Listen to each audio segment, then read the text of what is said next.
اور رسول اللہ صلی اللہ علیہ وآلہ وسلم حضرت عمر رضی اللہ عنہ کے متعلق بے شمار جملے کہے، میں آخر کی طرف آتا ہوں، لیکن حضرت عمر رضی اللہ عنہ 10 سال تک حکومت کی، بے شمار فضائل قرآن میں بھی اور حدیث میں بھی، لیکن کیا فرماتے تھے؟ اگر کوئی شخص اپنی زندگی کی ساری عبادت مجھے دے اور اس کے بدلے میں ایک جملہ مجھ سے لینے کا کہے تو میں وہ جملہ کبھی نہ دوں۔ پوچھا گیا وہ کون سا جملہ؟ تو حضرت عمر رضی اللہ عنہ کیا فرماتے ہیں کہ ایک مرتبہ میں عمرے کی غرض سے جا رہا تھا مدینہ سے مکہ، رسول اللہ صلی اللہ علیہ وسلم کو معلوم ہوا آپ مجھے خود مدینہ سے باہر چھوڑنے کے لیے تشریف لائے۔ جب مجھے رخصت کرنے لگے رسول اللہ صلی اللہ علیہ وسلم نے فرمایا یا عمر یا اخی، اے عمر، اے میرے بھائی۔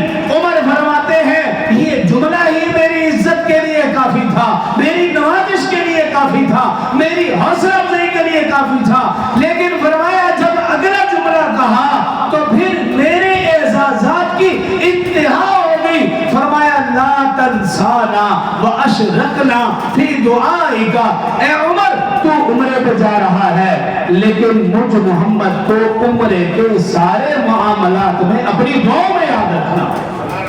اے عمر جب تو کعبے پر نظر پڑے دعا کرے تو محمد کو بھی دعا میں یاد رکھنا۔ اے عمر جب تو کعبہ کی چوکھٹ پکڑے دعا کرے مجھ محمد کو بھی یاد رکھنا۔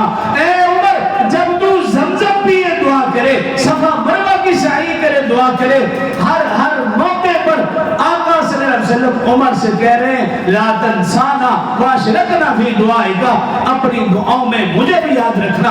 عمر رضی اللہ عنہ فرماتے تھے اگر کوئی شخص ساری زندگی کی عبادت مجھے دے یہ جملہ مجھ سے لینے کا کہے تو میں یہ جملہ نہ دوں۔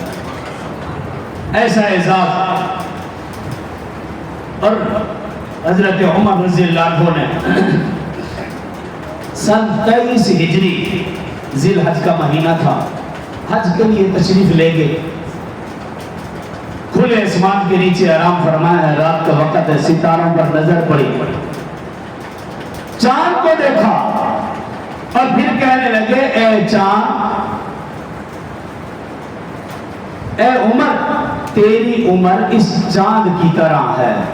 نظر چاند پہ پڑی، اے عمر تیری عمر اس چاند کی طرح ہے، جس طرح یہ چاند پہلے دن کا تھوڑا، دوسرے دن میں اور زیادہ، تیسرے دن میں اور، 14ویں کا چاند اپنے شباب کو پھر کم ہونا شروع ہوا یہاں تک کہ ختم ہو جاتا ہے۔ کہنے لگا اے عمر تو بچہ تھا، پھر جوان ہوا، پھر تو آقا کے قدموں میں آیا، پھر تو بادشاہ بنا، حکمران بنا، 22 لاکھ مربع کلومیٹر پر تو نے حکومت کی، آج تو اس چاند کے ختم ہونے کی طرح بوڑھا ہو چکا ہے، کمزور ہو چکا ہے، اے عمر تیری عمر اس چاند کی طرح ہے۔ یہ کہنے کے بعد اٹھے، خانہ کعبہ کا غلاف پکڑا اور پھر یوں دعا کی اللہم انی اسألک شہادتا فی سبیلک واجعل فی موتی بلد حبیبک محمد صلی اللہ علیہ وسلم۔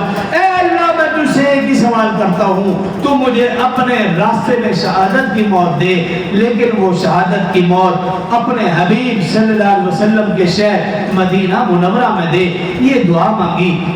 فرماتے ہیں رات کا وقت تھا، مکہ میں ہی میں موجود تھا، جب میں رات کو سویا خواب میں کیا دیکھتا ہوں کہ ایک مرغ ہے وہ 3 یا 6 چونچ مجھے مارتا ہے جس سے میرے جسم سے خون نکلتا ہے۔ حضرت عمر رضی اللہ عنہ فرماتے ہیں ایک خواب دیکھنے کے بعد مجھے یقین ہو گیا اور مجھے رسول اللہ صلی اللہ علیہ وسلم کا وہ فرمان یاد آ گیا کہ ایک موقع ایسا تھا احد پہاڑ پر رسول اللہ صلی اللہ علیہ وسلم، ابوبکر رضی اللہ عنہ، حضرت عثمان رضی اللہ عنہ، حضرت عمر رضی اللہ عنہ یہ موجود تھے اور پہاڑ ہلنے لگا۔ رسول اللہ صلی اللہ علیہ وسلم نے اپنی ایڑی ماری اور کہا اے احد پہاڑ تو ہلتا کیوں ہے؟ تجھے معلوم نہیں تیرے اوپر ایک صدیق، ایک نبی، ایک صدیق اور 2 شہید کھڑے۔ حضرت عمر رضی اللہ عنہ مجھے اس وقت یقین ہو چکا تھا کہ اللہ مجھے بھی شہادت کی موت عطا فرمائے گا۔